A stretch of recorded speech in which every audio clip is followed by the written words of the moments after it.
জয় হিন্দ। দীপ social science ক্লাসে তোমাদের সবাইকে আমি স্বাগত জানাই। আমি Dipjyoti. Paschimbanga school service commission শিক্ষক নিয়োগের জন্য 2025 সালে একটা বিজ্ঞপ্তি জারি করেছে যে সেপ্টেম্বরের মাসের প্রথম সপ্তাহতেই তোমাদের 9, 10 এবং 11, 12-এ প্রত্যেকটা সাবজেক্টের শিক্ষক নিয়োগ হবে। আমি দীপজ্যোতি আমার এই চ্যানেলে তোমাদের পোস্ট গ্র্যাজুয়েশন লেভেলের এবং গ্র্যাজুয়েশন লেভেলে অর্থাৎ 9, 10 এবং 11, 12 লেভেলে যে ভূগোল বিষয়ে শিক্ষক নিয়োগ হবে এবং যে সিলেবাস নির্ধারিত করা আছে পশ্চিমবঙ্গ স্কুল সার্ভিস কমিশন দ্বারা, সেই সিলেবাসের সম্পূর্ণ সিলেবাস ভিত্তিক পড়াশোনা এবং এমসিকিউ প্র্যাকটিস আমি এই চ্যানেলের মাধ্যমে তোমাদের সঙ্গে আলোচনা করব। তোমরা যারা ইন্টারেস্টেড তারা আমার এই চ্যানেলটা ফলো করতে পারো তোমাদের প্রস্তুতি আরো ভালো করে করার জন্য। আজকে তোমাদের সঙ্গে আলোচনা করব ভূ অভ্যন্তরের গঠন বা ভূ অভ্যন্তরের স্তরবিন্যাস থেকে গুরুত্বপূর্ণ প্রায় 100টার উপরে প্রশ্ন। আমি ভূগোলে ক্লাস নেওয়া শুরু করেছি। যারা উচ্চ মাধ্যমিক স্তরে এবং মাধ্যমিক স্তরের শিক্ষক হতে চাও 2025 সালে পশ্চিমবঙ্গ স্কুল সার্ভিস কমিশন পরীক্ষার মাধ্যমে, তাদের জন্য আজকে আমার 3 নম্বর লেকচার। আমি 2টো লেকচার করিয়েছি, তোমরা যারা দেখোনি এর আগে তারা দেখতে পারো, এবং আমার চ্যানেলে যারা নতুন তারা আমার এই ক্লাসগুলো করার জন্য অবশ্যই চ্যানেলটাকে ফলো করতে পারো। ঠিক আছে, আমি total syllabus chapter wise cover করব পরীক্ষার আগে। ঠিক আছে, এবং চ্যাপ্টার কভার করানোর সঙ্গে সঙ্গে আমি মক টেস্টও নেব তোমাদের। আজকে মক টেস্ট 1, ঠিক আছে, সেইখানে আমরা কি আলোচনা করব? ভূ অভ্যন্তরের গঠন সম্পর্কে আলোচনা করব। ঠিক আছে, ভূ অভ্যন্তরের গঠন সম্পর্কে আলোচনা করব। সেই ভূ অভ্যন্তরের গঠন সম্পর্কে আলোচনা আমি 2টো ক্লাসে করেছি, আজকে কোশ্চেন করাবো। ঠিক আছে, তাই প্রথম থেকে শেষ পর্যন্ত ভিডিওটা দেখো। এবং 2টো ভিডিও আমি করেছি, লেকচার 2টো দিয়েছি আমি। সেই 2টো লেকচার যদি না দেখে থাকো অবশ্যই দেখো আগে, তারপর এই কোশ্চেনগুলো করো, দেখো সলভ করতে পারবে। তবে আর কথা না বাড়িয়ে আমি কোশ্চেন প্র্যাকটিস করা শুরু করাচ্ছি। তোমরা তোমাদের মতো করে অ্যান্সার করবে, তারপরে আমি উত্তর বলবো। আর এই মক টেস্ট দেওয়ার পরে কত মার্কস পেলে তোমরা, ঠিক আছে, এতগুলো প্রশ্নের মধ্যে কতগুলো ঠিক হলো সেইটা কমেন্ট বক্সে জানিও। ঠিক আছে, বেশ। প্রথম প্রশ্ন আমাদের, যে 1 নম্বর প্রশ্ন আমাদের কি বলছে? 1 নম্বর প্রশ্ন আমাদের বলছে নিফের সীমা নামে পরিচিত হলো পৃথিবীর অভ্যন্তরভাগ। কোন অভ্যন্তরভাগ? তোমরা দেখতে পাচ্ছ option A, option B, option C, option D. উত্তর করবে। ঠিক আছে, বেশ, উত্তর হবে অন্তঃগুরুমণ্ডল। ঠিক আছে, এইখানে যে মার্কিংগুলো আছে সবগুলো কিন্তু ঠিক নয়, তোমরা এই মার্কিং দেখে করতে যাবে না, তোমরা তোমাদের মতো করে উত্তর করবে। অপশন সি, অপশন ডি বা অপশন বি, অপশন এ, যেটা ঠিক হবে সেখানে 1 লিখবে, আর শেষে আমাকে জানাবে কত পেলে এই মক টেস্টে। ঠিক আছে, এরপরে বলছে যে সর্বাপেক্ষা হালকা ভূস্তর হলো এ শিয়াল বা মহাদেশীয় ভূস্তর, বি সীমা বা মহাসাগরীয় ভূস্তর, সি ম্যান্টেল বা গুরুমণ্ডল, ডি কোর বা কেন্দ্রমণ্ডল। সর্বাপেক্ষা হালকা ভূস্তর হবে অপশন এ, শিয়াল বা মহাদেশীয় ভূস্তর। 3 নম্বর প্রশ্ন, সর্বাপেক্ষা পুরু ও ঘন ও ভারী ভূস্তর কোনটা? সব থেকে ঘন ভারী ভূস্তর কোনটা? এ শিয়াল, বি সীমা, সি ম্যান্টেল, ডি কোর। উত্তর হবে কোনটা? কোর। আমরা জানি পৃথিবীর ভেতরে সব থেকে বেশি ঘনত্ব পদার্থ আছে। 4 নম্বর, দেহ তরঙ্গের উদাহরণ কি হবে? দেহ তরঙ্গের উদাহরণ হবে অপশন এ এস তরঙ্গ, বি এল তরঙ্গ, অপশন সি এ ও বি উভয়ই, ডি কোনোটি নয়। দেহ তরঙ্গ মানে কি? পৃথিবীর অভ্যন্তরভাগে যে ভূমিকম্প তরঙ্গ তৈরি হয় সেটা। উত্তর হবে কি? এস তরঙ্গ। আর একটা দেহ তরঙ্গ কি হবে? এস এবং পি। 5 নম্বর প্রশ্ন, ভূ অভ্যন্তরে কোন স্তরটি স্বল্প গতিবেগ সম্পন্ন? আমি ক্লাস করানোর সময় বলেছিলাম এল ভি জেড, অর্থাৎ লো ভেলোসিটি জোন। এটা কোনটা হবে? এ অন্তঃকেন্দ্রমণ্ডল, বি বহিঃকেন্দ্রমণ্ডল, সি অন্তঃগুরুমণ্ডল, ডি বহিঃগুরুমণ্ডল।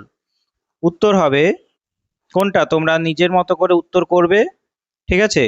ভিডিওটা দেখার সঙ্গে সঙ্গে আমি যখন অপশন কটা বলা হয়ে যাবে তখন তোমরা ভিডিওটা পজ করে দেবে, তারপরে তোমরা উত্তর করবে, ঠিক আছে? তাহলে উত্তর হবে অপশন ডি, বহিঃগুরুমণ্ডল, বা যদি প্রশ্ন আসে অ্যাসথেনোস্ফিয়ারও হবে, অ্যাসথেনোস্ফিয়ার, ঠিক আছে, অ্যাসথেনোস্ফিয়ার। 6 নম্বর, পদার্থের মধ্য দিয়ে ক্রমাগত সংকোচন ও প্রসারণের মধ্য দিয়ে এগিয়ে চলে কোন তরঙ্গ? এ এল তরঙ্গ, বি এস তরঙ্গ, সি পি তরঙ্গ, ডি বি ও সি উভয়ই সঠিক। উত্তর কোনটা হবে তোমরা বলো? পদার্থের সংকোচন ও প্রসারণের মাধ্যমে এগিয়ে যাবে। উত্তর হবে অপশন সি, ঠিক আছে, পি। পি তরঙ্গ হলো শব্দ তরঙ্গের মতো, সাউন্ড ওয়েভের মতো, সাউন্ড ওয়েভ বা শব্দ তরঙ্গের মতো, ঠিক আছে? কেমন করে এগিয়ে যাবে? এরকম করে পদার্থ সংকোচন হবে, আবার প্রসারণ হবে, আবার সংকোচন হবে, আবার প্রসারণ হবে, এইভাবে এগিয়ে যাবে। পি তরঙ্গ কঠিন, তরল, গ্যাসীয় তিনটে মাধ্যমে যায়। আর এস তরঙ্গ কি হবে? আলো তরঙ্গের মতো এরকম উপর নিচ ওঠানামা করে এগিয়ে যাবে, ঠিক আছে? এস তরঙ্গ শুধুমাত্র কঠিন মাধ্যমে যাবে। 7, কেন্দ্রমণ্ডল গঠনকারী মূল উপাদান দুটি কি হবে? কেন্দ্রমণ্ডল গঠনকারী মূল উপাদান, এ সিলিকা ও লোহা, বি নিকেল লোহা, সি অ্যালুমিনিয়াম ও ম্যাগনেসিয়াম, ডি ক্রোমিয়াম ও লোহা। উত্তর হবে তোমরা বলো অপশন বি হবে, এটাকে নিফেও বলে, নিফে, ঠিক আছে? আমি আর অপশন বলবো না, তোমরা ভিডিওটা দেখবে, দেখে অপশনগুলো দেখে নেবে কি কি আছে অপশন, ঠিক আছে? বেশ, নিফে মানে নিকেল এবং লোহা। 8 নম্বর প্রশ্ন, ভূত্বক বা শিলামণ্ডলের পৃথিবীর গড় ঘনত্ব কি? শিলামণ্ডলের পৃথিবীর গড় ঘনত্ব কি হবে? তোমরা উত্তর করো। বেশ, উত্তর হবে অপশন সি, 2.8 গ্রাম ঘনসেমি। সব থেকে হালকা। 9, কেন্দ্রমণ্ডলের গড় ঘনত্ব কত? তোমরা উত্তর করো। কেন্দ্রমণ্ডলের গড় ঘনত্ব, কেন্দ্রমণ্ডলকে নিফে বলে। আমরা জানি পৃথিবীর অভ্যন্তরে যত যাওয়া যাবে তত ঘনত্ব বাড়বে, তাই অভ্যন্তরের কেন্দ্রমণ্ডল আছে, তাই এর ঘনত্ব হবে কত? 13 গ্রাম ঘনসেমি। 10, মহাসাগরীয় ভূত্বক বা সীমার গড় ঘনত্ব কত? মহাসাগরীয় ভূত্বক বা সীমার গড় ঘনত্ব কত?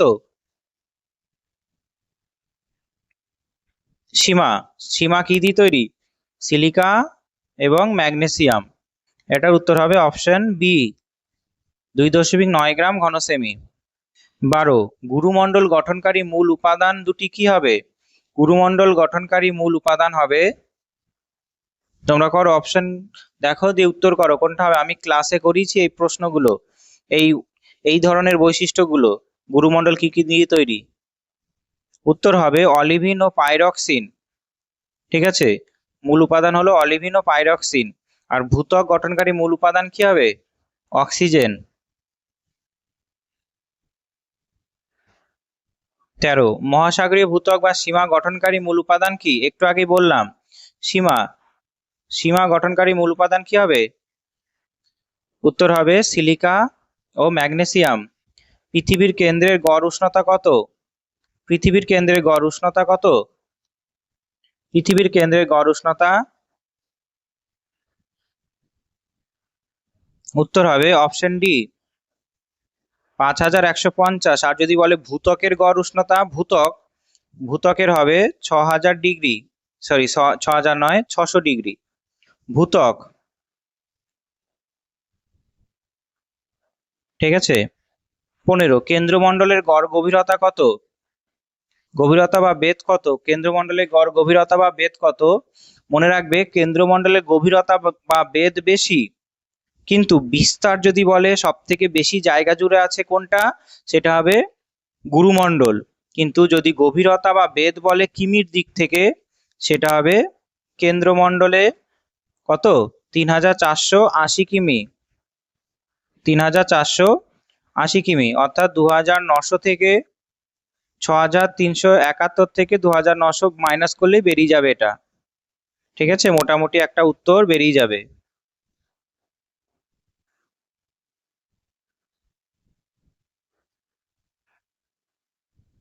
কত হচ্ছে, 1 7 3 13, 13 থেকে 9 বাদ দিলে 4, 1 3, 3471 অর্থাৎ প্রায় 3480 কিমির মতো। ঠিক আছে।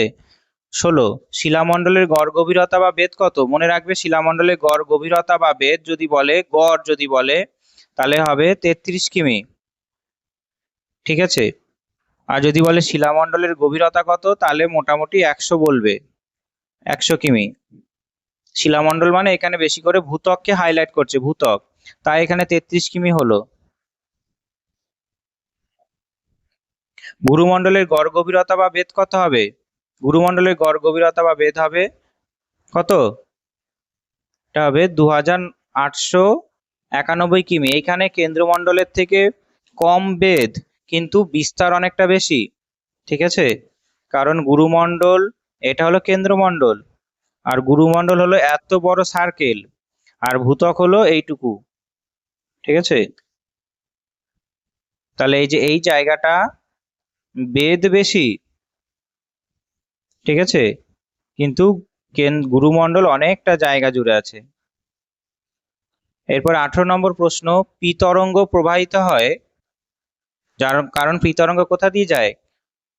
কঠিন তরল গ্যাসীয়, তাই উত্তর হবে সকল ভূস্তরের মধ্য দিয়েই যায়। পৃথিবীর কোন অংশ দিয়ে এস তরঙ্গ চলাচল করতে পারে না? এস তরঙ্গ কোথা দিয়ে যেতে পারে না? এস তরঙ্গ তরল মাধ্যমে যেতে পারে না, আর আমাদের তরল মাধ্যম কি আছে? কেন্দ্রমণ্ডলের ওপরের অংশ, তাই হবে অপশন বি, বহিঃকেন্দ্রমণ্ডল। ঠিক আছে। 20, ভূত্বক গঠনকারী প্রধান ভৌত উপাদান কি হবে? ভূত্বক গঠনকারী প্রধান ভৌত উপাদান হবে, ভূত্বক দুটো ভাগে বিভক্ত, একটা শিয়াল অ্যান্ড সীমা। ঠিক আছে। আর উপাদান যদি বলা হয়, সব থেকে বেশি আছে অক্সিজেন। ঠিক আছে, অক্সিজেন। 22 নম্বর প্রশ্ন, ভূপৃষ্ঠ থেকে ভূকেন্দ্র পর্যন্ত পৃথিবীর গড় ব্যাসার্ধ কত? একবারে ভূপৃষ্ঠ থেকে পৃথিবীর গড় ব্যাসার্ধ কত, এটা কতখানি? এটা হবে 6371। 23, গুরুমণ্ডলে প্রায় 410 থেকে 670 কিমি থেকে পর্যন্ত বিস্তৃত স্তরটি কোনটি হবে? আমি করিয়েছি এটা, এটা হবে গলিত শাইন স্তর। ঠিক আছে, গলিত শাইন স্তর। বিশ্বের গভীরতম স্বর্ণখনি পনেং, গভীরতা 4 কিমি, কোন দেশে অবস্থিত? এটাও করিয়েছি আমি পড়ানোর সময়, তোমরা উত্তর নিশ্চয়ই করে ফেলেছো। উত্তর হবে দক্ষিণ আফ্রিকায়। 25, মহাদেশগুলি মূলত কোন শিলায় গঠিত? মহাদেশ মূলত কোন শিলায় গঠিত? তোমরা উত্তর নিশ্চয়ই করে ফেলেছো, উত্তর হবে গ্রানাইট।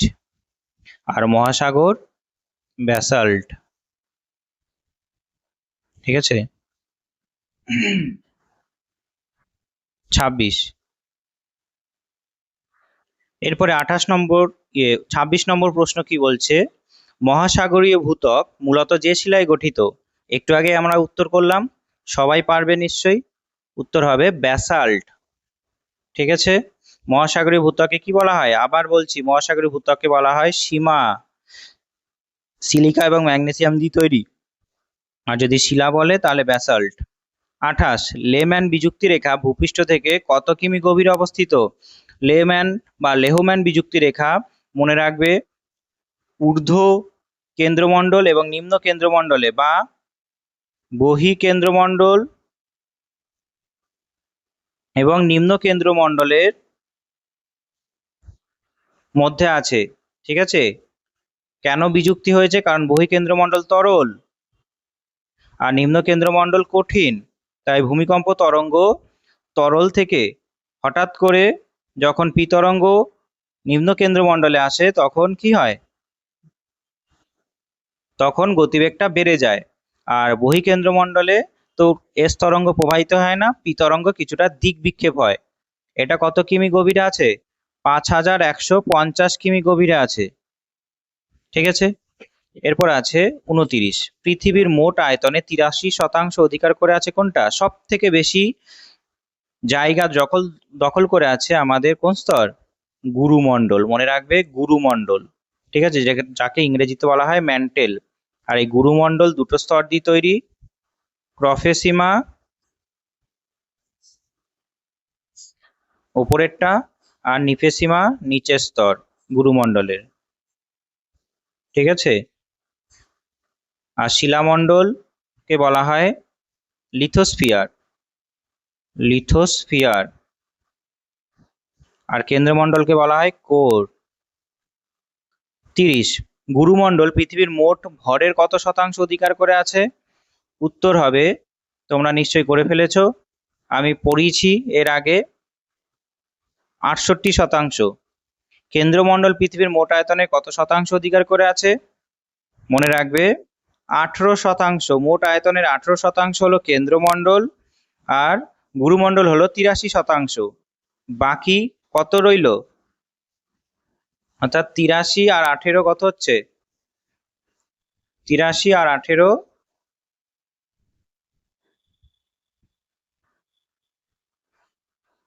দাঁড়া এখানে একটু গন্ডগোল হয়েছে, একবার আমি কনফার্ম করে নি, দাঁড়াও। এখানে একটু মনে রাখবে যে গুরুমণ্ডল পৃথিবীর কত শতাংশ দখল করে আছে? 83%। এটা ঠিকই আছে, এটা ঠিকই আছে। কেন্দ্রমণ্ডল মনে রাখবে, এটা মোটামুটি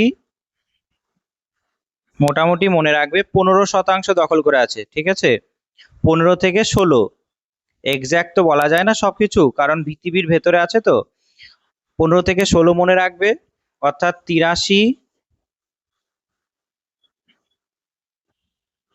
83 হলো গুরুমণ্ডল, সব থেকে বেশি স্থান জায়গা দখল করা আছে। আর 15 ধরে নাও কেন্দ্রমণ্ডল, আর ভূত্বক দখল করা আছে 2%। তবেই আমাদের সম্পূর্ণ 100% হলো। ঠিক আছে, তাহলে 83 হলো কি কেন্দ্রমণ্ডল, এটা হবে গুরুমণ্ডল, আর এটা হবে ভূত্বক। ঠিক আছে, ভূত্বক 2%, গুরুমণ্ডল 15%, কেন্দ্রমণ্ডল 83%। বেশ, হয়েছে, সমস্যা সলভ হয়েছে। ঠিক আছে, এরপরে গুরুমণ্ডল পৃথিবীর মোট ভরের 68%, এবং কেন্দ্রমণ্ডল পৃথিবীর মোট আয়তনের 15%, 16% হলো। এরপরে 45 নম্বর প্রশ্ন বলছে যে ভূমিকম্পীয়, 45 নয় সরি, এখানে নাম্বারিং গন্ডগোল হয়ে গেছে। ঠিক আছে, নাম্বারিং গন্ডগোল হয়ে গেছে, এখানে নাম্বারগুলো দেখো না, নাম্বারিং গন্ডগোল হয়ে গেছে। ঠিক আছে, এখানে 41 নাম্বার, এটা এটা 42 নম্বর। বেশ, নাম্বারিং গুলো দেখতে হবে না, জাস্ট প্রশ্নটা দেখো। 41 নম্বরে বলছে যে ভূকম্পীয় তরঙ্গ তরল পদার্থের মধ্য দিয়ে প্রবাহিত হতে পারে। তরল পদার্থ একটু আগে আমরা পড়লাম, সবাই পারবে নিশ্চয়ই, পি তরঙ্গ। এটাকে প্রাথমিক তরঙ্গ বলা হয়, কারণ ভূমিকম্পের উপকেন্দ্রে প্রথম পৌঁছায় বলে। এটাকে প্রাথমিক তরঙ্গ বলা হয়, প্রাথমিক তরঙ্গ বলা হয়, কারণ ভূমিকম্পের উপকেন্দ্রে প্রথম পৌঁছায় বলে। 42, অ্যাস্থেনোস্ফিয়ারের নামকরণ করেন কে? অ্যাস্থেনোস্ফিয়ারের নামকরণ করেন ব্যারেল। অ্যাস্থেনোস্ফিয়ার হলো এলভিজেড, লো ভেলোসিটি জোন, এর ওপরে পাত ভাসছে। অ্যাস্থেনোস্ফিয়ারের ওপরে পরিচলন স্রোত তৈরি হয়, যার জন্য পাতের চলন হয়। ঠিক আছে, মনে রাখবে অ্যাস্থেনোস্ফিয়ার সান্দ্র প্রকৃতির, কঠিন তরলের মাঝামাঝি প্রকৃতির। তারপরে 43 নম্বর প্রশ্ন, কোন ভূকম্পীয় তরঙ্গ আলোক তরঙ্গের ন্যায় গমন করে? আমরা একটু আগে কিন্তু পড়লাম আলোক তরঙ্গের ন্যায় গমন করে। এরকম করে কোন তরঙ্গ? যেটা তরল মাধ্যমে যেতে পারে না, গ্যাসীয় মাধ্যমে যেতে পারে না, সেটা হবে এস তরঙ্গ। ঠিক আছে, বেশ, এরপরে আছে 44 নম্বর প্রশ্ন, কি বলছে? পৃথিবীর ভূ অভ্যন্তর সম্পর্কিত তথ্য সংগ্রহ ক্ষেত্রে মানুষ এখনো পর্যন্ত যে গভীরতা পর্যন্ত নমুনা সংগ্রহ করতে পেরেছে, সেটা কত গভীরতা? সেটা হবে, তোমরা মনে রেখেছো হয়তো, আমি বলেছিলাম যে রাশিয়ার কোলা উপদ্বীপের যে গভীর গর্ত আছে সেটা কি 12 কিমি, তাই এখানে 12 কিমি তো নেই, অপশন আছে 10, তাই মোটামুটি 10 করবে। ঠিক আছে, প্রত্যক্ষভাবে নমুনা সংগ্রহ করতে পেরেছে মোটামুটি 12 কিমি, বা অপশনে 10 আছে বলে 10 করলাম। এরপরে আছে কত নম্বর প্রশ্ন? এরপরে আছে 45 নম্বর প্রশ্ন। কোনটি ভূ অভ্যন্তরে তথ্য সংগ্রহের জন্য প্রত্যক্ষ উৎস নয়, প্রত্যক্ষভাবে উৎস সংগ্রহ করে না? দেখো, খনি অঞ্চল প্রত্যক্ষভাবে উৎস সংগ্রহ করে, তথ্য সংগ্রহ করে, খনন কার্যও করে, অগ্নুদ্গমও করে। একমাত্র ভূমিকম্প তরঙ্গ যেটা আমাদের অপ্রত্যক্ষভাবে ভূ অভ্যন্তর সম্পর্কে তথ্য সংগ্রহ করতে সাহায্য করে। এরপর আছে 46 নম্বর। সিসমিক ইন্টেন্সিটি শব্দটি প্রথম কে ব্যবহার করেন? সিসমিক ইন্টেন্সিটি শব্দটা একটা স্ট্যাটিক ডেটা, মনে রাখবে। এটা ব্যবহার করেছিল গুটেনবার্গ ও রিক্টার। ঠিক আছে, এরপরে হলো 50, নয়, এটা হবে 47।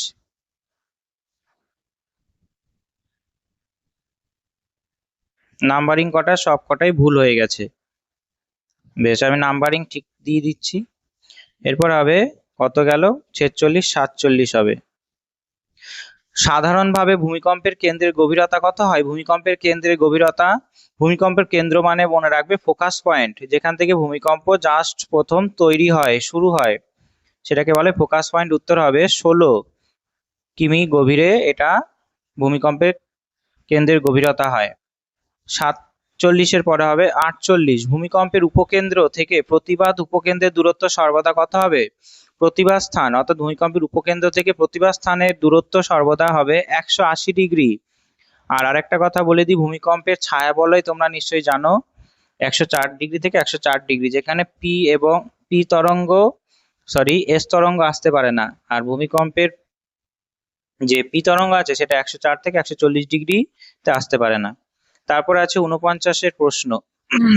49-এর প্রশ্ন কি বলছে দেখো, যে পাঁচ সঞ্চালন তত্ত্ব সামনে আসার পর পৃথিবীর ভূ অভ্যন্তরের বহু তথ্য সামনে এসেছে। এই পাঁচ সঞ্চালন তত্ত্বটি কোন সময় আসে? উত্তর কত সাল হবে? উত্তর হবে আজ থেকে বেশি দিন আগে নয়, প্রায় কত বছর আগে? 65 বছর আগে। স্থিতিস্থাপক 1960 খ্রিস্টাব্দে। স্থিতিস্থাপক প্রত্যাঘাত তত্ত্ব বা ইলাস্টিক রিবাউন্ড থিওরি আধুনিক ভূতত্ত্ববিদের অন্যতম ভিত তৈরি করে। এটি কার লেখা? ইলাস্টিক রিবাউন্ড থিওরি মনে রাখবে Harry fielding read. Harry fielding read এর লেখা। এখানে বলা হয় কি, যে কোনো একটা শিলা তার সহনশীলতা যদি অতিক্রম করে যায় তবে ভেঙে গিয়ে যে ছাঁট বা ধাক্কার সৃষ্টি হয় সেইটা থেকে ভূমিকম্প হয়। আবার যদি শিলার সহনশীলতা অতিক্রম না করে কোনো চাপ, তাহলে শিলা আবার পুনরায় একই অবস্থায় ফিরে আসে। সেইটাকেই বলা হচ্ছে কি ইলাস্টিক রিবাউন্ড থিওরি। মানে কোনো একটা লাঠি বা কোনো একটা বস্তুকে যদি তার সহনশীলতা কম বাঁকানো হয় তাহলে পুনরায় সেটা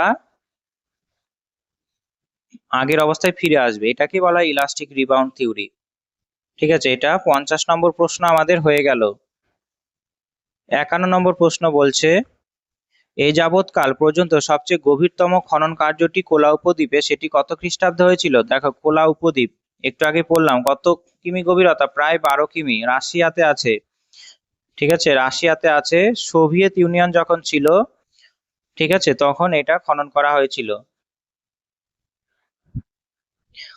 1970 সালে করা হয়েছিল।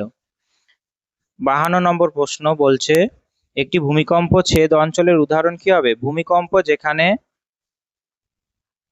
কম ক্ষয়ক্ষতি হয়। ঠিক আছে, ভূমিকম্প যেখানে কম ক্ষয়ক্ষতি হবে, কোথায় হবে? যে ভূমিকম্প কম হয় কোথায়? এখানে মনে রাখবে ভারত মহাসাগরীয় অঞ্চলে ভূমিকম্প যদি হয় তবে অত ক্ষয়ক্ষতি হয় না। আর ভূমিকম্প এখানে কি হয়, দাঁড়া একটু একটু ওয়েট করো, এটা একটু গন্ডগোল আছে, আমি বলি। এখানে একটু ভুল হয়েছে, উত্তর কারেকশন করবে। ভূমিকম্প ছেদ অঞ্চল মানে কি বোঝায়? মনে রাখবে যে যেখানে সব থেকে বেশি ভূমিকম্প হওয়ার প্রবণতা থাকবে। ঠিক আছে, আমার একটু গন্ডগোল হয়েছে বলতে। প্রথমে মনে রাখবে যে যেখানে ভূমিকম্প বেশি হবে তাকে বলা হবে কি ভূমিকম্পের ছেদ অঞ্চল। ঠিক আছে, আমি ভূমিকম্পের ছায়া বা অন্য কিছু ভেবেছিলাম দিয়ে উত্তরটা ভুল হয়ে গেছিল, প্রথমে ঠিক করে নেবে। ভূমিকম্পের ছেদ অঞ্চল বলতে কি বোঝায়? যেখানে ভূমিকম্প বেশি হওয়ার সম্ভাবনা থাকবে, যেখানে পাত ভীষণ রকম ভাবে ভেঙে আছে, ঠিক আছে, বা পাতের সীমানা অঞ্চল পড়ছে, সেই জায়গাটাকে বলবো ভূমিকম্পের ছেদ অঞ্চল। ঠিক আছে, মনে রাখবে, অবশ্যই মনে রাখতে হবে তোমাদের। এরপরের প্রশ্ন কি বলছে? এরপরের প্রশ্ন 53 নম্বর প্রশ্ন, যে ভূমিকম্প তরঙ্গ ভূকম্প কেন্দ্র থেকে চারিদিকে ছড়িয়ে পড়ে এবং অবশেষে ভূপৃষ্ঠে ছড়িয়ে পড়ে তাকে কি বলা হয়? অর্থাৎ পৃথিবীর অভ্যন্তর থেকে কোন তরঙ্গ আসে প্রথমে? পি এবং এস, পি এবং এস তরঙ্গ। এই পি এবং এস তরঙ্গকে একত্রে কি বলা হয়? বডি ওয়েভস বা দেহ তরঙ্গ। এটাকে ইংরেজিতে বলা হয় বডি ওয়েভস, কারণ পৃথিবীর ভেতর দিয়ে আসে। ঠিক আছে, এরপরে 57 নম্বর প্রশ্ন, ভূমিকম্পের ছায়াবলয় সৃষ্টির জন্য মূলত দায়ী কোন তরঙ্গ? একটা তরঙ্গ তো ভূমিকম্পের ছায়াবলয় তৈরি করেনি, ঠিক আছে, দুটো তরঙ্গ হবে, পি এবং এস তরঙ্গ। আমি তোমাদের ছায়াবলয় কিভাবে তৈরি হয় শিখিয়েছি, ঠিক আছে, তোমরা আগের ভিডিওটা দেখো বুঝতে না পারলে। এখানে আর ব্যাখ্যা করে সময় নষ্ট করব না আমি।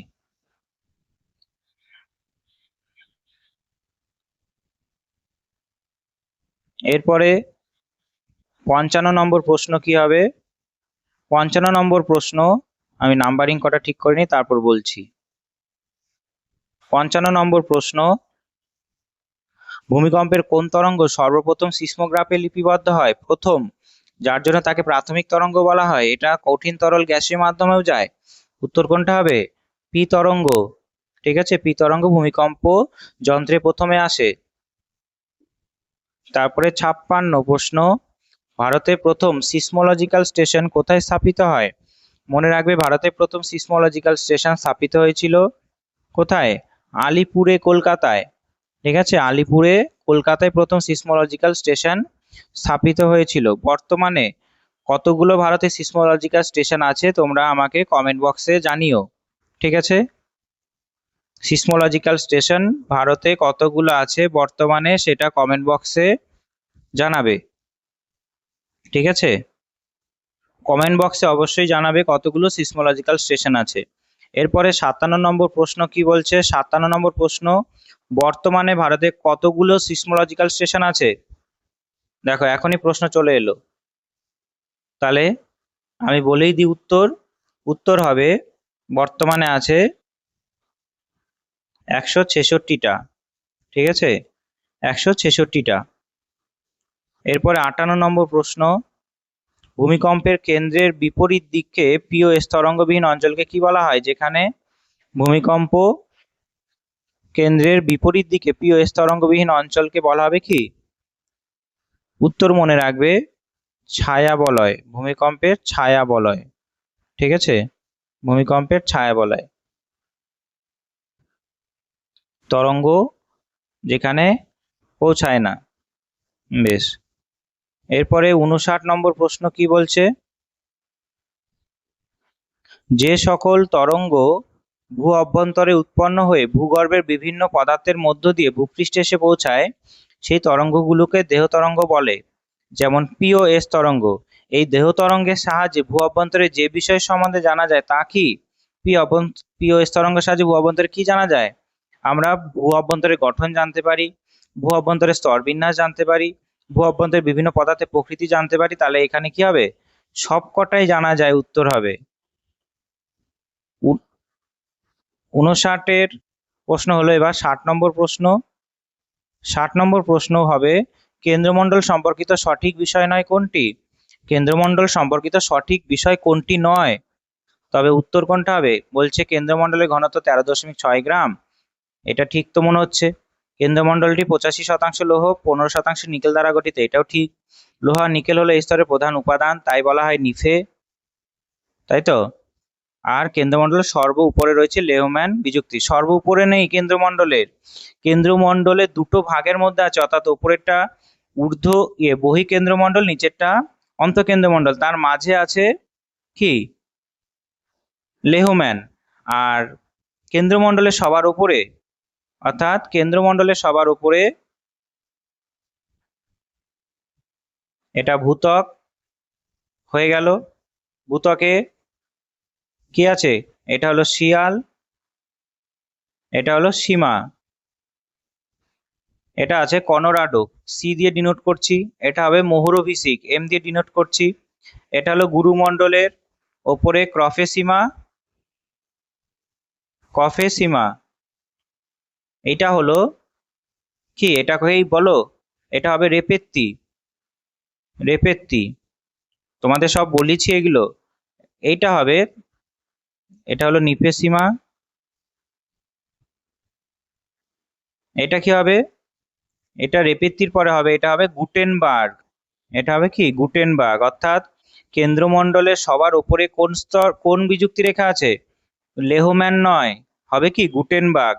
এটা তাহলে ভুল, তাহলে গুটেনবার্গ বিযুক্তি রেখা হবে। ঠিক আছে? লেহম্যান কোথায় আছে?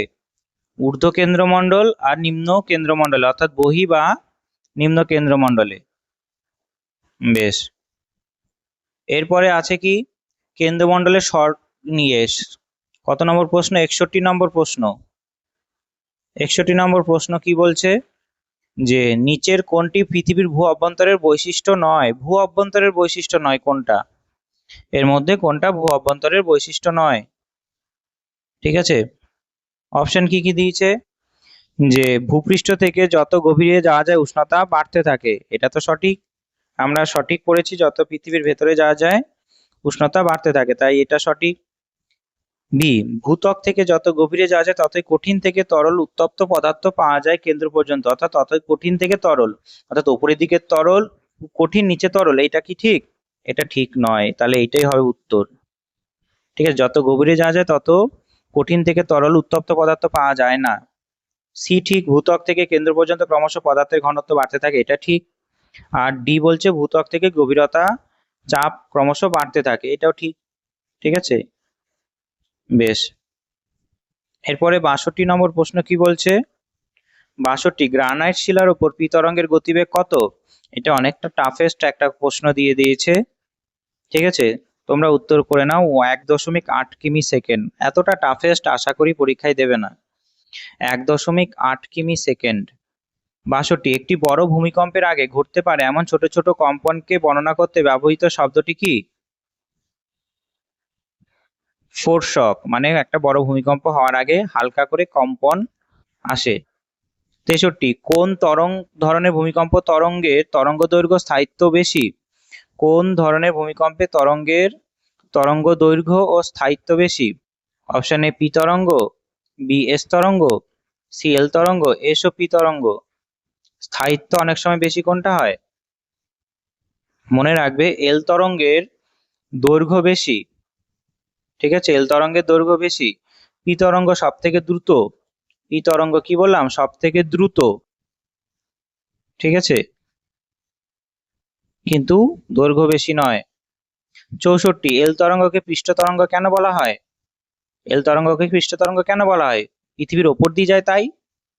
বলছে ভূপৃষ্ঠের সমান্তরালে প্রবাহিত হয়ে চারিদিকে ছড়িয়ে পড়ে। ঠিক আছে। 65, ভূমিকম্প তরঙ্গের কোন অভিমুখে প্রবাহিত হয়? ভূমিকম্প তরঙ্গ কোন অভিমুখে প্রবাহিত হয়? উত্তর কোনটা হবে? কোন অভিমুখে? পূর্ব দিকে, ভূকম্প কেন্দ্রের অভিমুখে, ভূকেন্দ্রের বহির্মুখে। অর্থাৎ এটা তিনটেই অপশন ঠিক হবে, অর্থাৎ সমস্ত দিকে প্রবাহিত হয়। ঠিক আছে, কোনো একটা দিকে নয়। 66, ভূমিকম্প তরঙ্গ আসলে কি? ভূমিকম্প তরঙ্গ আসলে কি? তোমরা অপশনগুলো পড়ে নিয়েছো নিশ্চয়ই। বায়ুমণ্ডলীয় ইলেকট্রোম্যাগনেটিক তরঙ্গ, বি পৃথিবীর আবর্তনজনিত কম্পন, পৃথিবীর সংঘর্ষের ফলে ইলেকট্রোম্যাগনেটিক তরঙ্গ, আর ডি বলছে প্রাকৃতিক বা অপ্রাকৃতিক ভাবে সৃষ্ট কম্পন যা শিলার মধ্য দিয়ে পরিবাহিত হয়। উত্তর কি হবে? Option D.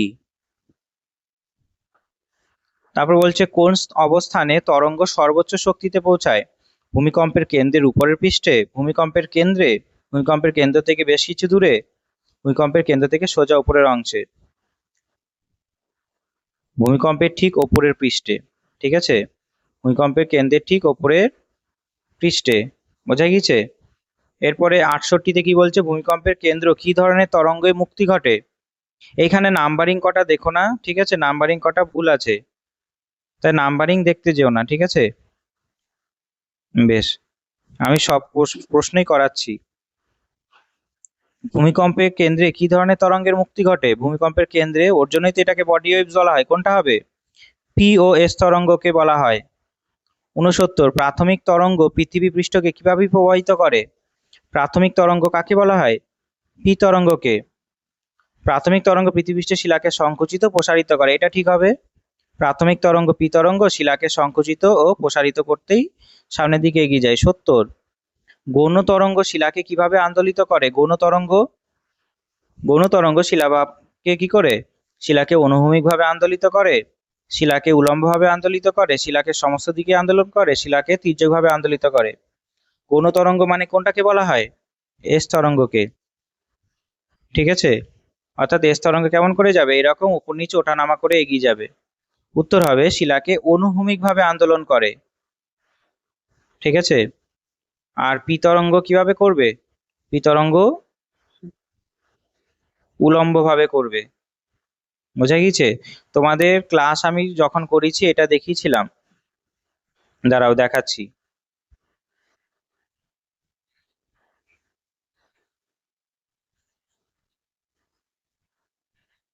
আমি দেখাচ্ছি কেমন ভাবে উলম্ব এবং অনুভূমিক ভাবে যাচ্ছে।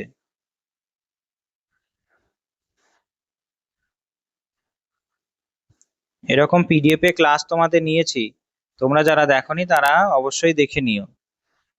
দেখাচ্ছি কেমন ভাবে যাচ্ছে। দেখো, এই যে এইখানে আমি করেছিলাম, এই যে এটা দেখো পিওএফস, পিওএফটা কি যাচ্ছে? পিওএফটা যাচ্ছে দেখো, একবার ওপর দিকে গেল, আবার নিচের দিকে গেল, অর্থাৎ এইরকম করে ওপর নিচে ওঠানামা করছে। সেটাকে এর জন্য কি বলছে? উলম্ব ভাবে যাচ্ছে। ঠিক আছে, ওর জন্য এটাকে কি বলছে? একবার উলম্ব ভাবে যাচ্ছে, একবার, অর্থাৎ ওপর নিচ ওঠানামা করছে। ঠিক আছে, এরকম যাচ্ছে আবার নিচে নামছে। কিন্তু এটা দেখো, একবার এইদিকে যাচ্ছে, একবার এইদিকে যাচ্ছে, একবার এইদিকে যাচ্ছে, একবার এইদিকে যাচ্ছে। ঠিক আছে, তাই এটাকে কি বলছে? পি তরঙ্গ উলম্বভাবে কাজ করবে, আর এস তরঙ্গ কি হবে? অনুভূমিক ভাবে হবে। এটা উলম্ব মানে ভার্টিক্যাল, আর এটা কি? অনুভূমিক মানে কি? হরাইজন্টাল। আমি তোমাদের ক্লাস করিয়েছি, এটা ভালো করে দেখবে। ঠিক আছে, বেশ, আমরা প্রশ্নে ফিরে যাই আবার। 71, ভূমিকম্পের তরঙ্গগুলির মধ্যে কোনটি সর্বাপেক্ষা ক্ষুদ্র তরঙ্গ? কোনটা হবে সর্বাপেক্ষা ক্ষুদ্র তরঙ্গ? বলেছিলাম তরঙ্গ দৈর্ঘ্য সব থেকে কম কার? পি তরঙ্গের তরঙ্গ দৈর্ঘ্য সব থেকে কম, এটা ক্ষুদ্র তরঙ্গ বলা হচ্ছে। আর এল তরঙ্গ সব থেকে তরঙ্গ দৈর্ঘ্য বেশি। ঠিক আছে, এল তরঙ্গ তরঙ্গ দৈর্ঘ্য বেশি, আর পি তরঙ্গ তরঙ্গ দৈর্ঘ্য কম। 72, ভূমিকম্পের ছায়া বলয় কৌণিক দূরত্ব কত? ভূমিকম্পের ছায়া বলয় কৌণিক দূরত্ব 104 থেকে 140 ডিগ্রি। তোমাদের করেছি, দেখাচ্ছি। এই যে ভূমিকম্পের কৌণিক দূরত্ব, এই যে দেখো এইখান থেকে কতখানি, এই যে এইখান থেকে এতখানি, এই জায়গাতে ভূমিকম্পের ছায়া বলয় বলা হয়। টোটালটা হলো এস এর ছায়া বলয়, আর 104 থেকে 140, এইখানে 104 থেকে 140, এটা হলো পি, এটা হলো পি। ঠিক আছে, আর টোটালটা যদি বলা হয় তাহলে এটা হবে কি? এস। ঠিক আছে, এস। এইটুকু হলো পি তরঙ্গ, লালটুকু। আর টোটাল যে এইখান থেকে এই যে গ্রিন ইয়েলো থেকে এতখানি, এটা হলো এস তরঙ্গের ছায়া বলয়। তাই পি তরঙ্গের ছায়া বলয় ছোট, এস তরঙ্গের ছায়া বলয় বড়। ঠিক আছে, খুব গুরুত্বপূর্ণ প্রশ্ন। এই যে ভূমিকম্প কোথায় তৈরি হয়েছিল? এই জায়গাটায়, এই জায়গাটায় তৈরি হয়েছিল। এইটা হলো ভূমিকম্পের কেন্দ্র, আর ঠিক তার উপরে আছে কি? ভূমিকম্পের উপকেন্দ্র। এবার সারা পৃথিবীর সব জায়গায় ছড়াচ্ছে না, অর্থাৎ এই যে এটা প্রতিভা স্থান, এই জায়গাটা হলো প্রতিভা স্থান, এর ঠিক উল্টো দিকটা। ঠিক আছে, বেশ। কোন ভূমিকম্প তরঙ্গ পৃথিবীর কেন্দ্রমণ্ডলে প্রবেশ করতে পারে না? কোন ভূমিকম্প তরঙ্গ পৃথিবীর কেন্দ্রমণ্ডল প্রবেশ করতে পারে না? কেন্দ্রমণ্ডল, এটা হবে উত্তর এস তরঙ্গ, কারণ এটা কি? তরল মাধ্যমে যেতে পারে না, আর কেন্দ্রমণ্ডলটা উপরের অংশটা আছে কি? তরল ভাবে। ঠিক আছে, বেশ, সর্বাধিক ঘনত্বের অধিকারী কোন স্তর? 74 প্রশ্ন। সর্বাধিক ঘনত্ব কোনটা স্তর হবে? উত্তর হবে, তোমরা নিশ্চয়ই জানো, যে কেন্দ্রমণ্ডল হবে সর্বাধিক ঘনত্ব। 75, ভূপৃষ্ঠ থেকে পৃথিবীর কেন্দ্রের দিকে পদার্থ সমূহের কি হয়? পদার্থ সমূহের ঘনত্ব কি হবে? বৃদ্ধি পাবে। সহজ প্রশ্ন। শিয়াল ও সীমা কোন বিযুক্তি রেখা দ্বারা বিচ্ছিন্ন হয়? খুব সহজ, শিয়াল সীমা বিযুক্তি রেখা দ্বারা বিচ্ছিন্ন হয় কলোরাডো। মোহ বিযুক্তি হলো ভূত্বক গুরুমণ্ডল। গুটেনবার্গ হলো কেন্দ্রমণ্ডল আর গুরুমণ্ডল। রেপেত্তি হলো বহিকেন্দ্রমণ্ডল আর অন্তঃকেন্দ্রমণ্ডল। ঠিক আছে, তাহলে উত্তর কোনটা হবে? উত্তর হবে কলোরাডো বিযুক্তি রেখা। এটা মোহটা কি? ভূত্বক আর গুরুমণ্ডল। ভূত্বক আর গুরুমণ্ডল মোহ। এটা হলো শিয়াল অ্যান্ড সীমা।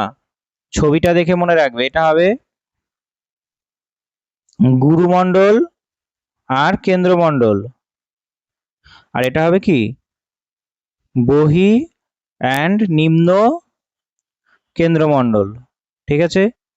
77, ভূ অভ্যন্তরে কোন স্তরকে নিফে বলা হয়? নিফে, বারবার বলেছি নিফে।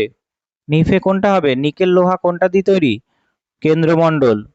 78, ভূ অভ্যন্তরে 100 কিমি গভীরতা পর্যন্ত উষ্ণতা প্রতি কিলোমিটারে কি হারে বৃদ্ধি পায়? কি হারে বৃদ্ধি পাবে এটা? কত হারে? 100 কিলোমিটারে মনে রাখবে 30 ডিগ্রি সেন্টিগ্রেড হারে।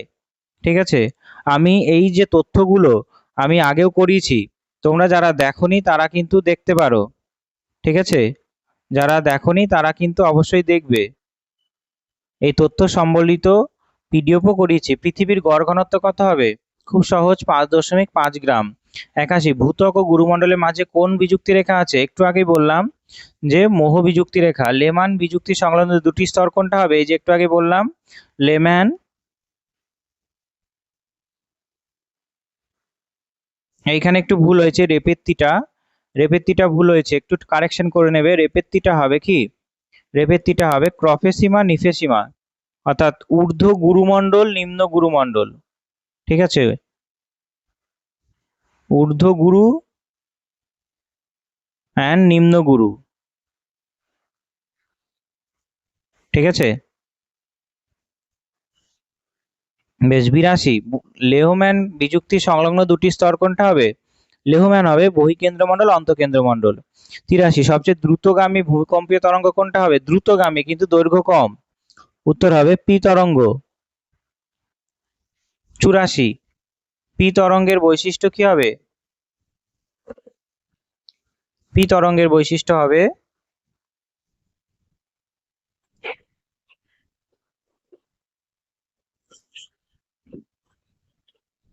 সর্বাধিক দ্রুতগতি সম্পন্ন।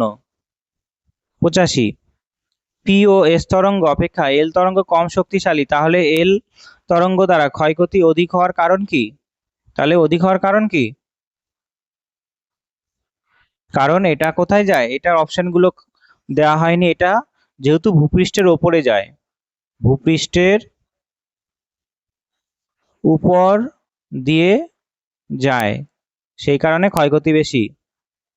ঠিক আছে, এরপরে বলেছে দেখেছো, এটা হবে 86, গতিবেগ অনুসারে ভূকম্পীয় তরঙ্গগুলি ক্রম অনুসারে অবস্থান করো। প্রথমে সব থেকে গতিবেগ কার বেশি? প্রথম হবে 1 পি তরঙ্গ, তারপর 2 এস তরঙ্গ, তারপর 3 এল তরঙ্গ। তাহলে কোনটা হবে?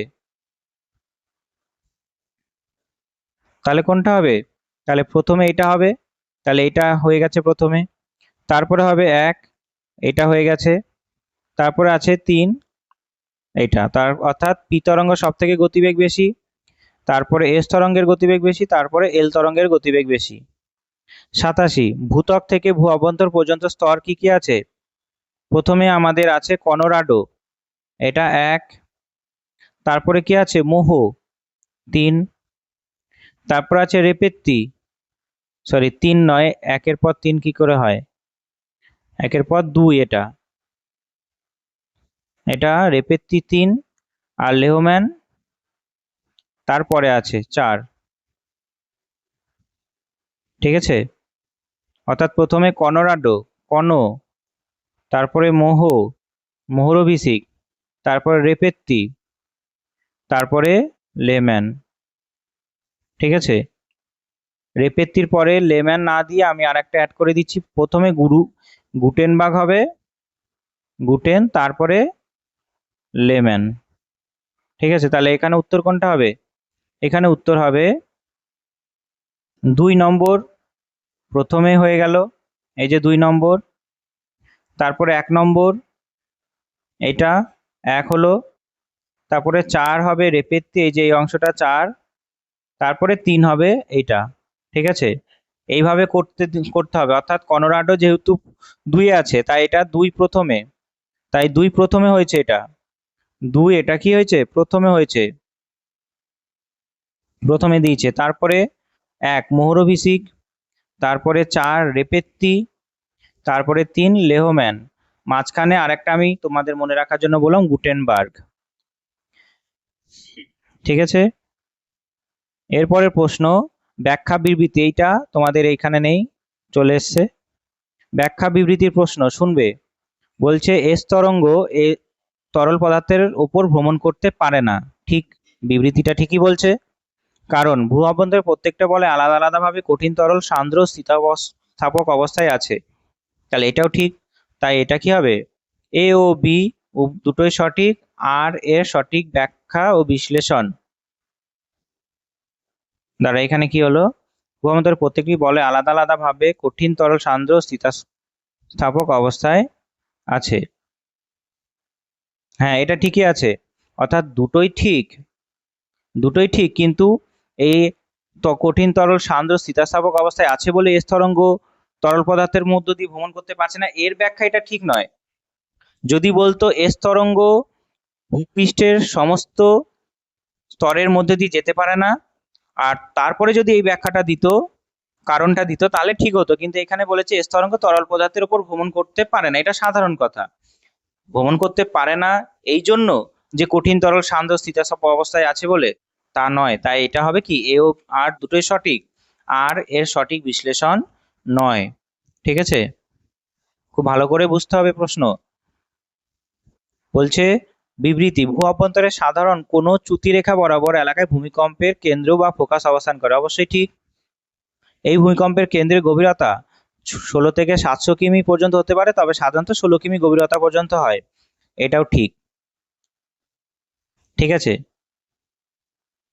তবে আমরা বলতে পারি কি, যে চ্যুতিরেখা বরাবর ভূমিকম্পের ফোকাস অবস্থান করতে পারে, কিন্তু সেটা 16 কিমিতেই থাকবে বা 16 কিমিতে থাকছে বলে ফোকাস চ্যুতি বরাবর থাকছে এরকম নয়। অর্থাৎ দুটো সঠিক হলেও এর কোনো ব্যাখ্যার সঙ্গে কোনো মিল নাই। ঠিক আছে, তাহলে এ ও বি দুটোই সঠিক এবং আর এর সঠিক বিশ্লেষণ নয়। ঠিক আছে, বেশ, এরপরে আছে 92, কঠিন অন্তঃকেন্দ্রমণ্ডলটি 85% লোহা জাতীয় পদার্থ, 15% নিকেল দ্বারা গঠিত। এটা ঠিক, আমরা একটু আগে বললাম এমসিকিউ, লোহা নিকেল অত্যন্ত ভারী, তাই কেন্দ্রমণ্ডল অবস্থান করছে। হ্যাঁ, এইটা ঠিক হবে, কারণ লোহা ভারী, নিকেলও ভারী বলে কেন্দ্রমণ্ডলেই সব অবস্থান করছে, তাই এটা হবে, অপশন এ হবে। এ ও আর দুটোই সঠিক, আর এর সঠিক বিশ্লেষণ। 93, এ লেম্যান বিযুক্তি বুলেন বিযুক্তি নামে পরিচিত। অবশ্যই ঠিক, লেম্যান বিযুক্তি বুলেন বিযুক্তি নামে পরিচিত, মনে রাখবে। ঠিক আছে, বুলেন বিযুক্তি নামে পরিচিত লেম্যান, কারণ লেম্যান বিযুক্তির উষ্ণতা পায় 5,500 ডিগ্রি সেন্টিগ্রেড। এটাও ঠিক, কিন্তু এর সঙ্গে কোনো ব্যাখ্যার সম্পর্ক নেই, তাই এ ও আর দুটোই সঠিক, কিন্তু আর এর সঠিক বিশ্লেষণ নয়। এরপরে তোমাদের একটা ডায়াগ্রাম ভিত্তিক প্রশ্ন দিয়েছে, খুব ভালো করে মন দিয়ে দেখো। এইখানে দিয়েছে এ একটা, দুটো, তিনটে, এই সব, এই যে পয়েন্ট কটা দেখো। ঠিক আছে, প্রথম কি বলছে, কোনটি সঠিক, এর মধ্যে কোনটি সঠিক। ঠিক আছে, এ বলছে পি ও এস তরঙ্গ, বি বলছে কেবল পি তরঙ্গ, সি কেবল এস তরঙ্গ। ঠিক আছে, এখানে অপশন দিয়েছে, বলছে কি এ অপশনে কি বলছে, একের এ, একের এ, একের এ মানে কি বোঝাচ্ছে, যে এক যেখানে আছে, এই যে এই একটা আছে, এই একটা আছে, এই একের এ মানে কি বলছে, পি ও এস তরঙ্গের ছায়াবলয় নাকি। অবশ্যই ঠিক, এই কথাটা ঠিক বলছে। এটা ঠিক, অর্থাৎ এই যে এটা ঠিক হলো। তারপর বলছে 2 এর এ মানে কি? 2 এর সঙ্গে সামঞ্জস্য প্রিয় স্তরঙ্গের ছায়াবলয়, এটাও ঠিক। তারপর বলছে 3 এর বি অর্থাৎ 3 নম্বর অপশনের এখানে কি বলছে, এখানে এটা বলছে 3 এর বি কেবল পি তরঙ্গ। এটা কি এটা কি পি তরঙ্গের ছায়াবলয়? নয়, তাহলে এই অপশনটা ঠিক নয়, তাহলে এটা হবে না। ঠিক আছে, বোঝা গিয়েছে? এরপরে বিতে দেখো, 1-এর এ আমরা ঠিক করেছিলাম, ঠিক আছে। 2-এর এ ঠিক আছে। 3-এর সি মানে কি? কেবল এস তরঙ্গ, তাহলে এটা মনে হচ্ছে কি ঠিক, অর্থাৎ এটা এস তরঙ্গের ছায়াবলয়। ঠিক আছে, এটা পি আর এস, এটাও পি অ্যান্ড এস, অর্থাৎ এইটুকু আমি গ্রিন কালার করছি, দেখো এইটুকু হলো পি ও এস তরঙ্গের ছায়াবলয়। ঠিক আছে, পি ও এস তরঙ্গের ছায়াবলয়।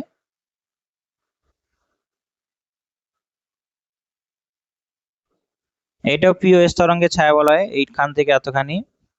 আর যেটা ইয়েলো কালার করছি সেটা, অর্থাৎ এইখান থেকে এতখানি এস তরঙ্গের ছায়াবলয়, অর্থাৎ 104 থেকে এস তরঙ্গ 104 ডিগ্রি থেকে 104 ডিগ্রি এর ছায়াবলয়। আর পি তরঙ্গ 104 ডিগ্রি থেকে 140 ডিগ্রি এর ছায়াবলয়।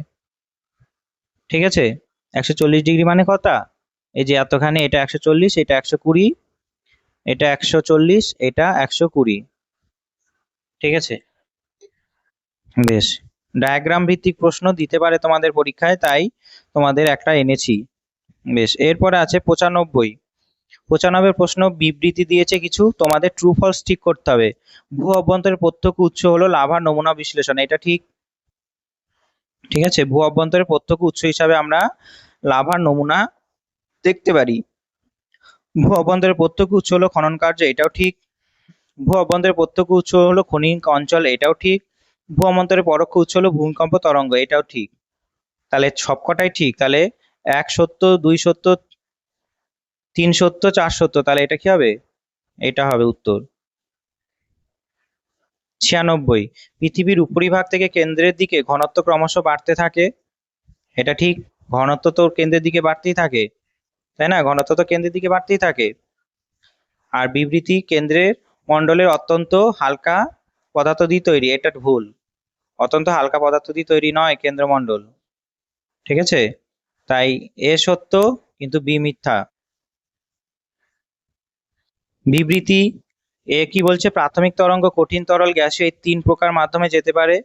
প্রাথমিক তরঙ্গ মানে কোনটাকে বলা হয়? পি তরঙ্গকে প্রাথমিক তরঙ্গ বলা হয়, এটা ঠিক।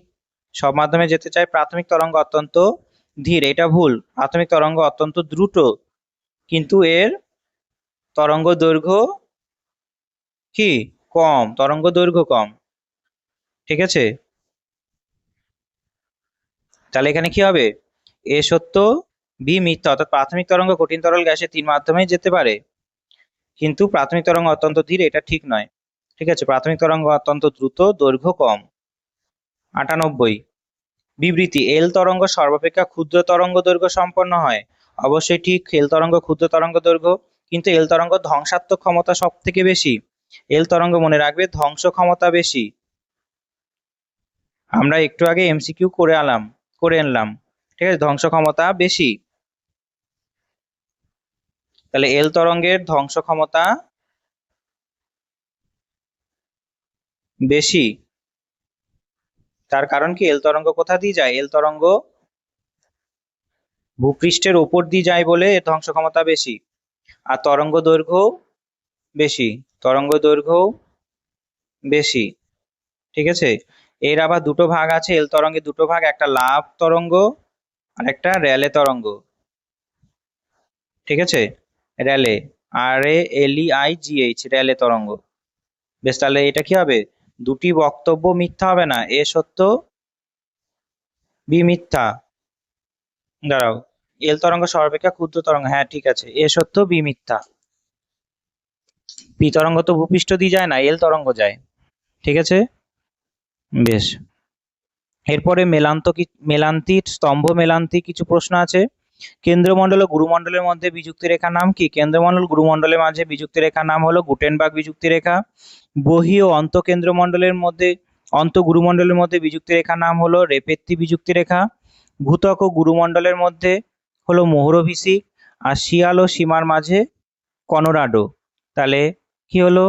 এর হলো এ কার সঙ্গে মিল হচ্ছে? এ হচ্ছে 4-এর সঙ্গে মিল আছে। ঠিক আছে, এখানে অপশন ঠিক নেই, তাই এই অপশনগুলো দেখবে না। বোঝা গেল? ঠিক আছে, এটা হবে এ 4-এর সঙ্গে মিল হবে, আর এটা ডি 1 হবে। এটা ঠিক আছে, এটা 1 হবে, তাহলে ঠিক হবে। বির 3 ঠিক আছে, সির 2 ঠিক আছে। হ্যাঁ, তবে তাহলে এটা হবে। তোমাদের তো মিলিয়ে দিলাম। বেশ, এরপরে 100 নম্বর প্রশ্ন। শিয়ালের ঘনত্ব কত হবে? সব থেকে কম হবে শিয়ালের ঘনত্ব 2.8। বহি গুরুমণ্ডলের ঘনত্ব আরেকটু কম হবে, কত হবে? 4.5। বহি কেন্দ্রমণ্ডলের ঘনত্ব কত হবে? 10 থেকে 12। আর অন্তঃকেন্দ্রমণ্ডলের ঘনত্ব কত হবে? 13.6। তাহলে কত হলো? এর 2, বির 1, সির 4, ডির 3। বেশ, এটা হবে উত্তর। ঠিক আছে, এরপরে এবার বিযুক্তি রেখাগুলোর দৈর্ঘ্য দিয়েছে, কিমি দিয়েছে। কনোরাডো বিযুক্তি রেখা কত হবে? 33 কিমি, সব থেকে কম গভীরতাতে আছে। মোহ বিযুক্তি রেখা তার থেকে একটু বেশি, 70। লেম্যান বিযুক্তি রেখা সব থেকে বেশি, 5149 কিমি। আর গুটেনবার্গ 2891 কিমি। তাহলে এর 1, বির 3।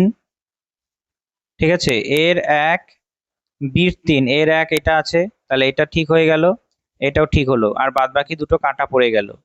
বেশ, এরপরে বীর কি বলছে? বীর 4। বীর 4 কোথায় আছে? কোনোটাতেই নেই, কোনোটাতেই নেই, অর্থাৎ এখানে অপশনই ভুল আছে। এটা বীর 4 করো। সির কত আছে? সির সি আছে, মোহটা আছে কত? মোহটা আছে 2 নম্বর অপশন হবে। আর ডি আছে, কোথায় হবে? ডি ডি হবে 3-এর সঙ্গে। ঠিক আছে, বেশ। এরপরে পিএসএল তরঙ্গ আছে, কত কিমি সেকেন্ডে যাচ্ছে না যাচ্ছে? পি তরঙ্গের গতিবেগ সব থেকে বেশি, এস তরঙ্গের গতিবেগ তার থেকে একটু বেশি কম, এল তরঙ্গ আরো কম। তাহলে কি হবে? সবকটাই সেম, অর্থাৎ এইটা উত্তর হবে। 1-এর 1, 2-এর সরি 1-এর 1, 2-এর 2, এটা হবে ডি। এরপরে 103, 104, 105, 106 আর 4টে প্রশ্ন আছে। পি তরঙ্গ কেমন তরঙ্গ? পি তরঙ্গ বলো, পি তরঙ্গ কি হবে? পি তরঙ্গ হবে অনুদৈর্ঘ্য তরঙ্গ। ঠিক আছে, পি তরঙ্গ হবে অনুদৈর্ঘ্য তরঙ্গ।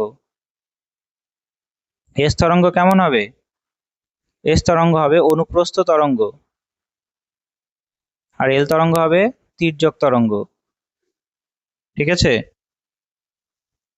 তাহলে উত্তর কোনটা হবে? Option C. এটা মনে রাখবে, পি তরঙ্গ অনুদৈর্ঘ্য লঙ্গিটিউডিনাল। ঠিক আছে, বেশ। এরপর আছে মহাদেশীয় ভূত্বক, মহাসাগরীয় ভূত্বক, বহির্গুরুমণ্ডল, বুশম্যান। এটা ভুল চলে এসছে, এটা দেখবে না। মহাদেশীয় ভূত্বক কি দিয়ে তৈরি? মহাদেশীয় ভূত্বক তৈরি শিয়াল দিয়ে। ঠিক আছে, আর মহাসাগরীয় ভূত্বক সীমা, বহির্গুরুমণ্ডল, ক্রপে সীমা। বেশ, এটা হয়ে গেল। আর বাকিটা নিফে কি হবে? নিফেটা এখানে কেন্দ্রমণ্ডল অ্যাড করে নাও, কেন্দ্র মণ্ডল। নিফেটা হবে কি? কেন্দ্রমণ্ডল।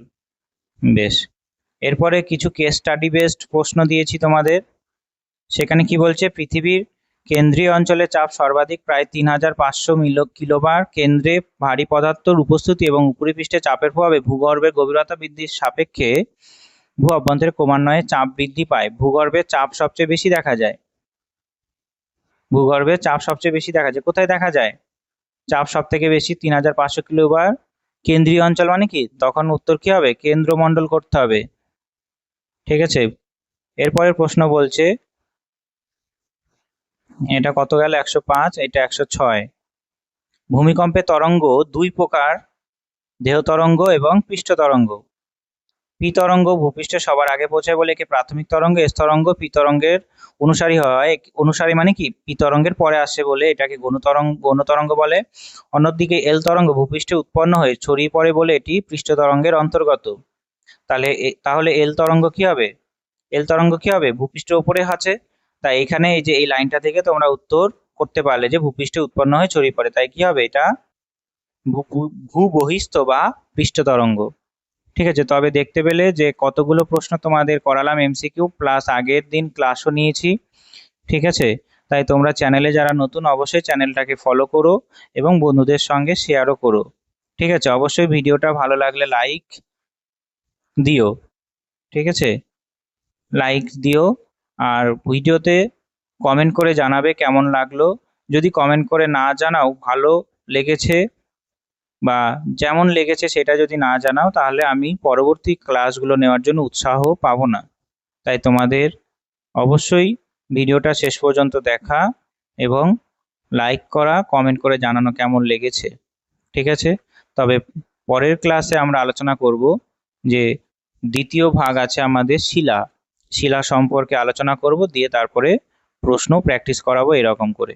ঠিক আছে, তবে আজকের জন্য এই ক্লাসের জন্য এইটুকুই। ভালো থাকবে।